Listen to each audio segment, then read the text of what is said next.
ಎಲ್ಲರಿಗೂ ನಮಸ್ತೆ ಫ್ರೆಂಡ್ಸ್, ನೀವು ನೋಡ್ತಿದ್ದೀರಾ ಸ್ಟಡಿ ಪಾಯಿಂಟ್ ಯೂಟ್ಯೂಬ್ ಚಾನಲ್. ಈ ವಿಡಿಯೋದಲ್ಲಿ ನಾವು ಕೇಂದ್ರ ಮಂತ್ರಿ ಮಂಡಲದಲ್ಲಿನ ಯಾವ ಸದಸ್ಯರಿಗೆ ಯಾವ ಖಾತೆಗಳನ್ನು ಹಂಚಲಾಗಿದೆ ಎನ್ನುವ ಮಾಹಿತಿಯನ್ನು ಈ ವಿಡಿಯೋದಲ್ಲಿ ನೋಡೋಣ.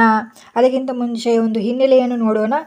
ಈ ವರ್ಷ ಅಂದರೆ 2024ರಲ್ಲಿ ಎಲೆಕ್ಷನ್ ಆಯಿತು ಲೋಕಸಭೆದ್ದು. ಅದರಲ್ಲಿ NDA ಸರ್ಕಾರವು 294 ಮತಗಳನ್ನು ಪಡೆದುಕೊಳ್ಳುವ ಮೂಲಕ ಚುನಾವಣೆಯನ್ನು ಗೆದ್ದರು. ಅದರ ನಂತರದಲ್ಲಿ 9 ಜೂನ್ನಂದು ನೆನಪಿರಬಹುದು ನಿಮಗೆ, 9 ಜೂನ್ 2024ರಂದು 7:15 PM ಇಲ್ಲಿ ಪ್ರಧಾನಿ ನರೇಂದ್ರ ಮೋದಿ ಅವರು ಪ್ರಮಾಣ ವಚನವನ್ನು ಸ್ವೀಕರಿಸಿದರು. ಈಗ 2024ರಿಂದ ಇನ್ನು 5 ವರ್ಷದವರೆಗೆ ಪ್ರಧಾನಿ ನರೇಂದ್ರ ಮೋದಿ ಅವರು ಇಲ್ಲಿ ಭಾರತದಲ್ಲಿ ಪ್ರಧಾನಮಂತ್ರಿಯಾಗಿ ಕಾರ್ಯವನ್ನು ನಿರ್ವಹಿಸಲಿರುತ್ತಾರೆ. ಪ್ರಧಾನಮಂತ್ರಿಯವರ ಸಲಹೆಯಂತೆ ಭಾರತದ ರಾಷ್ಟ್ರಪತಿ ಯಾರು, ದ್ರೌಪದಿ ಮುರ್ಮು ಅವರು ಕೇಂದ್ರ ಮಂತ್ರಿ ಮಂಡಲದ ಈ ಕೆಳಗಿನ ಸದಸ್ಯರಿಗೆ ಖಾತೆಗಳನ್ನು ಹಂಚಿಕೆ ಮಾಡಲಾಗಿರುತ್ತದೆ. ಸೊ ಇದರ ಬಗ್ಗೆ ಮಾಹಿತಿಯನ್ನು ನೋಡೋಣ. ಮೊದಲನೆಯದಾಗಿ ನರೇಂದ್ರ ಮೋದಿ ಇವರು ಪ್ರಧಾನಮಂತ್ರಿಯಾಗಿರುತ್ತಾರೆ.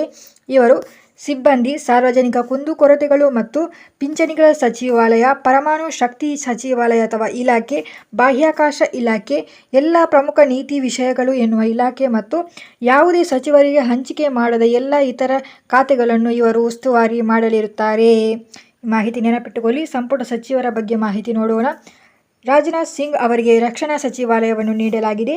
ಅಮಿತ್ ಶಾ ಅವರಿಗೆ ಗೃಹ ವ್ಯವಹಾರಗಳ ಸಚಿವರು ಮತ್ತು ಸಹಕಾರ ಸಚಿವಾಲಯವನ್ನು ನೀಡಲಾಗಿದೆ. ನಿತಿನ್ ಜೈರಾಮ್ ಗಡ್ಕರಿ ಅವರಿಗೆ, ಇವರ ಹೆಸರು ನೆನಪಿಟ್ಟುಕೊಳ್ಳಿ, ಇಂಪಾರ್ಟೆಂಟ್ ಆಗಿರುತ್ತದೆ. ಇವರಿಗೆ ರಸ್ತೆ ಸಾರಿಗೆ ಮತ್ತು ಹೆದ್ದಾರಿ ಸಚಿವಾಲಯವನ್ನು ನೀಡಲಾಗಿದೆ. ಜಗತ್ ಪ್ರಕಾಶ್ ನಡ್ಡಾ ಅವರಿಗೆ ಆರೋಗ್ಯ ಮತ್ತು ಕುಟುಂಬ ಕಲ್ಯಾಣ ಸಚಿವಾಲಯ ಮತ್ತು ರಾಸಾಯನಿಕ ಮತ್ತು ರಸಗೊಬ್ಬರ ಸಚಿವಾಲಯವನ್ನು ನೀಡಲಾಗಿದೆ. ಶಿವರಾಜ್ ಸಿಂಗ್ ಚೌಹಾಣ್, ಇದು ಕೂಡ ಇಂಪಾರ್ಟೆಂಟ್ ಆದ ಮಾಹಿತಿಯಾಗಿರುತ್ತದೆ. ಇವರು ತುಂಬ ಫೇಮಸ್ ಆಗಿದ್ದಾರೆ ಈಗ. ಇವರಿಗೆ ಕೃಷಿ ಮತ್ತು ರೈತರ ಕಲ್ಯಾಣ ಸಚಿವಾಲಯ ಮತ್ತು ಗ್ರಾಮಾಭಿವೃದ್ಧಿ ಸಚಿವಾಲಯವನ್ನು ನೀಡಲಾಗಿದೆ. ನಿರ್ಮಲಾ ಸೀತಾರಾಮನ್ ಇವರಿಗೆ ಹಿಂದೆ ಕೂಡ ಹಣಕಾಸು ಸಚಿವಾಲಯ ಇತ್ತು ಮತ್ತು ಕಾರ್ಪೊರೇಟ್ ವ್ಯವಹಾರಗಳ ಸಚಿವಾಲಯವನ್ನು ಕೂಡ ನೀಡಲಾಗಿದೆ. ಮುಂದೆ ಡಾಕ್ಟರ್ ಸುಬ್ರಹ್ಮಣ್ಯಂ ಜೈಶಂಕರ್ ಇವರಿಗೆ ವಿದೇಶಾಂಗ ಸಚಿವಾಲಯವನ್ನು ನೀಡಲಾಗಿದೆ. ಶ್ರೀ ಮನೋಹರ್ ಲಾಲ್ ಇವರಿಗೆ ವಸತಿ ಮತ್ತು ನಗರ ವ್ಯವಹಾರಗಳ ಸಚಿವಾಲಯ ಮತ್ತು ಇಂಧನ ಸಚಿವಾಲಯವನ್ನು ನೀಡಲಾಗಿದೆ. ನೆನಪಿಟ್ಟುಕೊಳ್ಳಿ, ಇಂಧನ ಸಚಿವಾಲಯ ಯಾರಾಗಿರ್ತಾರೆ? ಮನೋಹರ್ ಲಾಲ್ ಆಗಿರುತ್ತಾರೆ ಇಂಧನ ಸಚಿವರು. ಮುಂದಿನ ಮಾಹಿತಿ, HD ಕುಮಾರಸ್ವಾಮಿ ಇವರು ಗೊತ್ತಿರಬಹುದು, ನಮ್ಮ ಕರ್ನಾಟಕದವರಾಗಿರುತ್ತಾರೆ. ಇವರಿಗೆ ಭಾರಿ ಕೈಗಾರಿಕಾ ಸಚಿವಾಲಯ ಮತ್ತು ಉಕ್ಕು ಸಚಿವಾಲಯವನ್ನು ನೀಡಲಾಗಿರುತ್ತದೆ. ಪಿಯೂಷ್ ಗೋಯಲ್ ಇವರಿಗೆ ವಾಣಿಜ್ಯ ಮತ್ತು ಕೈಗಾರಿಕಾ ಸಚಿವಾಲಯವನ್ನು ನೀಡಲಾಗಿದೆ. ಶಿಕ್ಷಣ ಸಚಿವರು ಯಾರಾಗಿರುತ್ತಾರೆ ಅಂದರೆ ಧರ್ಮೇಂದ್ರ ಪ್ರಧಾನ್ ಅವರಿಗೆ ಶಿಕ್ಷಣ ಸಚಿವಾಲಯವನ್ನು ನೀಡಲಾಗಿದೆ. ಸೂಕ್ಷ್ಮ, ಸಣ್ಣ ಮತ್ತು ಮಧ್ಯಮ ಉದ್ಯಮಗಳ ಸಚಿವಾಲಯ ಯಾರಾಗಿರುತ್ತಾರೆ ಅಂದರೆ ಜಿತನ್ ರಾಮ್ ಮಾಂಗಿ ಆಗಿರುತ್ತಾರೆ. ಇವರು ಸೂಕ್ಷ್ಮ, ಸಣ್ಣ ಮತ್ತು ಮಧ್ಯಮ ಉದ್ಯಮಗಳ ಸಚಿವಾಲಯರು ಆಗಿರುತ್ತಾರೆ. ಮತ್ತು ರಾಜೀವ್ ರಂಜನ್ ಸಿಂಗ್ ಅಲಿಯಾಸ್ ಲಲನ್ ಸಿಂಗ್ ಇವರಿಗೆ ಪಂಚಾಯತ್ ರಾಜ್ ಸಚಿವಾಲಯರು ಮತ್ತು ಮೀನುಗಾರಿಕೆ, ಪಶುಸಂಗೋಪನೆ ಮತ್ತು ಹೈನುಗಾರಿಕೆ ಸಚಿವಾಲಯವನ್ನು ನೀಡಲಾಗಿದೆ. ಬಂದರು, ಹಡಗು ಮತ್ತು ಜಲಮಾರ್ಗ ಸಚಿವರು ಯಾರಾಗಿರುತ್ತಾರೆ ಅಂದರೆ ಸರ್ಬಾನಂದ್ ಸೋನೋವಾಲ್ ಇವರಿಗೆ ಬಂದರು, ಹಡಗು ಮತ್ತು ಜಲಮಾರ್ಗ ಸಚಿವಾಲಯವನ್ನು ನೀಡಲಾಗಿದೆ. ಸಾಮಾಜಿಕ ನ್ಯಾಯ ಮತ್ತು ಸಬಲೀಕರಣ ಸಚಿವಾಲಯರು ಯಾರಾಗಿರುತ್ತಾರೆ ಅಂದರೆ ವೀರೇಂದ್ರ ಕುಮಾರ್ ಇವರನ್ನು ಆಯ್ಕೆ ಮಾಡಲಾಗಿರುತ್ತದೆ. ಹಾಗೆಯೇ ನೆನಪಿಟ್ಟುಕೊಳ್ಳಿ, ನಾಗರಿಕ ವಿಮಾನಯಾನ ಸಚಿವರು ಯಾರಾಗಿರುತ್ತಾರೆ ಅಂದರೆ ಕಿಂಜರಾಪು ರಾಮಮೋಹನ್ ನಾಯ್ಡು ಅವರು ಆಗಿರುತ್ತಾರೆ. ಪ್ರಹ್ಲಾದ್ ಜೋಶಿ ಇವರು ಗ್ರಾಹಕ ವ್ಯವಹಾರಗಳು, ಆಹಾರ ಮತ್ತು ಸಾರ್ವಜನಿಕ ವಿತರಣಾ ಸಚಿವರು ಆಗಿರುತ್ತಾರೆ ಮತ್ತು ಹೊಸ ಮತ್ತು ನವೀಕರಿಸಬಹುದಾದ ಇಂಧನ ಸಚಿವರು ಕೂಡ ಆಗಿದ್ದಾರೆ. ಬುಡಕಟ್ಟು ವ್ಯವಹಾರಗಳ ಸಚಿವರು ಯಾರಾಗಿದ್ದಾರೆ ಅಂದರೆ ಜುಯಲ್ ಓರಂ ಆಗಿರುತ್ತಾರೆ. ಮತ್ತು ಗಿರಿರಾಜ್ ಸಿಂಗ್ ಇವರು ಜವಳಿ ಸಚಿವರಾಗಿರುತ್ತಾರೆ. ಮತ್ತು ಶ್ರೀ ಅಶ್ವಿನಿ ವೈಷ್ಣವ್ ಇವರ ಹೆಸರು ನೆನಪಿಟ್ಟುಕೊಳ್ಳಿ, ಇವರು ರೈಲ್ವೆ ಸಚಿವರಾಗಿದ್ದಾರೆ ಹಾಗೂ ವಾರ್ತಾ ಮತ್ತು ಪ್ರಸಾರ ಸಚಿವರು ಕೂಡ ಆಗಿದ್ದಾರೆ ಹಾಗೂ ಎಲೆಕ್ಟ್ರಾನಿಕ್ಸ್ ಮತ್ತು ಮಾಹಿತಿ ತಂತ್ರಜ್ಞಾನ ಸಚಿವರು ಕೂಡ ಆಗಿರುತ್ತಾರೆ. ಈ ಮಾಹಿತಿ ಇಂಪಾರ್ಟೆಂಟ್ ಆಗಿರುತ್ತದೆ. ಶ್ರೀ ಅಶ್ವಿನಿ ವೈಷ್ಣವ್ ಇವರನ್ನು ನೆನಪಿಟ್ಟುಕೊಳ್ಳಿ. ಮುಂದಿನ ಮಾಹಿತಿ, ಜ್ಯೋತಿರಾದಿತ್ಯ ಸಿಂಧಿಯಾ ಇವರು ಸಂವಹನ ಸಚಿವರು ಮತ್ತು ಈಶಾನ್ಯ ಪ್ರದೇಶದ ಅಭಿವೃದ್ಧಿ ಸಚಿವರಾಗಿರುತ್ತಾರೆ. ಭೂಪೇಂದರ್ ಯಾದವ್ ಇವರು ಪರಿಸರ, ಅರಣ್ಯ ಮತ್ತು ಹವಾಮಾನ ಬದಲಾವಣೆಯ ಸಚಿವರಾಗಿರುತ್ತಾರೆ. ಈ ಮಾಹಿತಿ ನೆನಪಿಟ್ಟುಕೊಳ್ಳಿ. ಪರಿಸರ, ಅರಣ್ಯ ಮತ್ತು ಹವಾಮಾನ ಬದಲಾವಣೆಯ ಸಚಿವರು ಯಾರಾಗಿದ್ದಾರೆ ಅಂದರೆ ಭೂಪೇಂದ್ರ ಯಾದವ್ ಆಗಿರುತ್ತಾರೆ. ಗಜೇಂದ್ರ ಸಿಂಗ್ ಶೆಖಾವತ್ ಇವರು ಸಂಸ್ಕೃತಿ ಸಚಿವರು ಆಗಿರುತ್ತಾರೆ ಮತ್ತು ಪ್ರವಾಸೋದ್ಯಮ ಸಚಿವರು ಕೂಡ ಆಗಿರುತ್ತಾರೆ. ನೆನಪಿಟ್ಟುಕೊಳ್ಳಿ, ಪ್ರವಾಸೋದ್ಯಮ ಸಚಿವರು ಮತ್ತು ಸಂಸ್ಕೃತಿ ಸಚಿವರು ಯಾರಾಗಿದ್ದಾರೆ? ಶ್ರೀ ಗಣೇಶ್ ಸಿಂಗ್ ಶೆಖಾವತ್ ಆಗಿರುತ್ತಾರೆ. ಮಹಿಳಾ ಮತ್ತು ಮಕ್ಕಳ ಅಭಿವೃದ್ಧಿ ಸಚಿವರು ಅನ್ನಪೂರ್ಣ ದೇವಿ ಆಗಿರುತ್ತಾರೆ ಮತ್ತು ಶ್ರೀ ಕಿರಣ್ ರಿಜಿಜು ಇವರು ಸಂಸದೀಯ ವ್ಯವಹಾರಗಳ ಸಚಿವರು ಮತ್ತು ಅಲ್ಪಸಂಖ್ಯಾತ ವ್ಯವಹಾರಗಳ ಸಚಿವರಾಗಿದ್ದಾರೆ.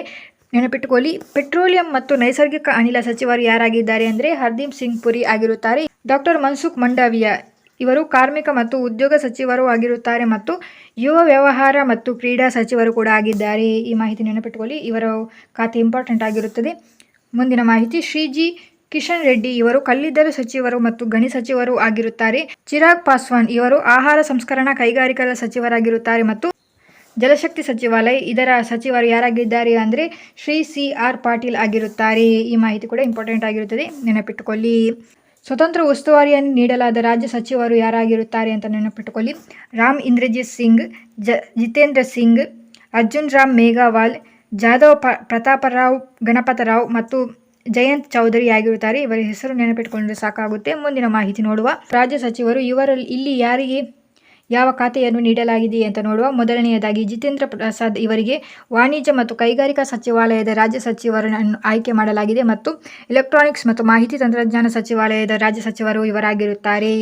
ಹಾಗೆಯೇ ಶ್ರೀಪಾದ ಯೆನ್ಸೆ ನಾಯ್ಕ್ ಇವರು ಇಂಧನ ಸಚಿವಾಲಯದ ರಾಜ್ಯ ಸಚಿವರಾಗಿದ್ದಾರೆ ಮತ್ತು ಹೊಸ ಮತ್ತು ನವೀಕರಿಸಬಹುದಾದ ಇಂಧನ ಸಚಿವಾಲಯದ ರಾಜ್ಯ ಸಚಿವರಾಗಿರುತ್ತಾರೆ. ಪಂಕಜ್ ಚೌಧರಿ ಇವರು ಹಣಕಾಸು ಸಚಿವಾಲಯದ ರಾಜ್ಯ ಸಚಿವರಾಗಿದ್ದಾರೆ. ಕೃಷ್ಣ ಪಾಲ್ ಇವರಿಗೆ ಸಹಕಾರ ಸಚಿವಾಲಯದ ರಾಜ್ಯ ಸಚಿವಾಲಯವನ್ನು ನೀಡಲಾಗಿದೆ. ರಾಮದಾಸ್ ಅಠವಾಲೆ ಇವರಿಗೆ ಸಾಮಾಜಿಕ ನ್ಯಾಯ ಮತ್ತು ಸಬಲೀಕರಣ ಸಚಿವಾಲಯದ ರಾಜ್ಯ ಸಚಿವಾಲಯವನ್ನು ನೀಡಲಾಗಿದೆ. ರಾಮನಾಥ್ ಠಾಕೂರ್ ಇವರಿಗೆ ಕೃಷಿ ಮತ್ತು ರೈತರ ಕಲ್ಯಾಣ ಸಚಿವಾಲಯದ ರಾಜ್ಯ ಸಚಿವಾಲಯವನ್ನು ನೀಡಲಾಗಿದೆ. ನಿತ್ಯಾನಂದ ರೈ ಇವರಿಗೆ ಗೃಹ ಸಚಿವಾಲಯದ ರಾಜ್ಯ ಸಚಿವಾಲಯವನ್ನು ನೀಡಲಾಗಿದೆ. ಶ್ರೀಮತಿ ಅನುಪ್ರಿಯಾ ಪಾಟೀಲ್ ಇವರಿಗೆ ಆರೋಗ್ಯ ಮತ್ತು ಕುಟುಂಬ ಕಲ್ಯಾಣ ಸಚಿವಾಲಯದ ರಾಜ್ಯ ಸಚಿವಾಲಯ ಮತ್ತು ರಾಸಾಯನಿಕಗಳು ಮತ್ತು ರಸಗೊಬ್ಬರಗಳ ಸಚಿವಾಲಯದ ರಾಜ್ಯ ಸಚಿವಾಲಯವನ್ನು ನೀಡಲಾಗಿದೆ. ಶ್ರೀ ವಿ ಸೋಮಣ್ಣ ಇವರು ಕರ್ನಾಟಕದವರಾಗಿರುತ್ತಾರೆ. ಈ ಮಾಹಿತಿ ನೆನಪಿಟ್ಟುಕೊಳ್ಳಿ. ಇವರು ಜಲಶಕ್ತಿ ಸಚಿವಾಲಯದ ರಾಜ್ಯ ಸಚಿವರಾಗಿದ್ದಾರೆ ಮತ್ತು ರೈಲ್ವೆ ಸಚಿವಾಲಯದ ರಾಜ್ಯ ಸಚಿವರಾಗಿರುತ್ತಾರೆ. ಡಾಕ್ಟರ್ ಚಂದ್ರಶೇಖರ ಪೆಮ್ಮಸಾನಿ ಇವರು ಗ್ರಾಮಾಭಿವೃದ್ಧಿ ಸಚಿವಾಲಯದ ರಾಜ್ಯ ಸಚಿವರಾಗಿರುತ್ತಾರೆ ಮತ್ತು ಸಂವಹನ ಸಚಿವಾಲಯದ ರಾಜ್ಯ ಸಚಿವರಾಗಿದ್ದಾರೆ. ಮುಂದಿನ ಮಾಹಿತಿ, ಪ್ರೊಫೆಸರ್ SP ಸಿಂಗ್ ಬಘೇಲ್ ಇವರು ಮೀನುಗಾರಿಕೆ, ಪಶುಸಂಗೋಪನೆ ಮತ್ತು ಹೈನುಗಾರಿಕೆ ಸಚಿವಾಲಯದ ರಾಜ್ಯ ಸಚಿವರಾಗಿದ್ದಾರೆ ಮತ್ತು ಪಂಚಾಯತ್ ರಾಜ್ ಸಚಿವಾಲಯದ ರಾಜ್ಯ ಸಚಿವರಾಗಿದ್ದಾರೆ. ಕುಮಾರಿ ಶೋಭಾ ಕರಂದ್ಲಾಜೆ ಇವರು ಕೂಡ ಕರ್ನಾಟಕದವರಾಗಿರುತ್ತಾರೆ. ಇವರಿಗೆ ಸೂಕ್ಷ್ಮ, ಸಣ್ಣ ಮತ್ತು ಮಧ್ಯಮ ಉದ್ಯಮಗಳ ಸಚಿವಾಲಯದ ರಾಜ್ಯ ಸಚಿವರು ಹುದ್ದೆಯನ್ನು ನೀಡಲಾಗಿದೆ ಮತ್ತು ಕಾರ್ಮಿಕ ಮತ್ತು ಉದ್ಯೋಗ ಸಚಿವಾಲಯದ ರಾಜ್ಯ ಸಚಿವರಾಗಿ ಇವರನ್ನು ನೇಮಿಸಲಾಗಿದೆ.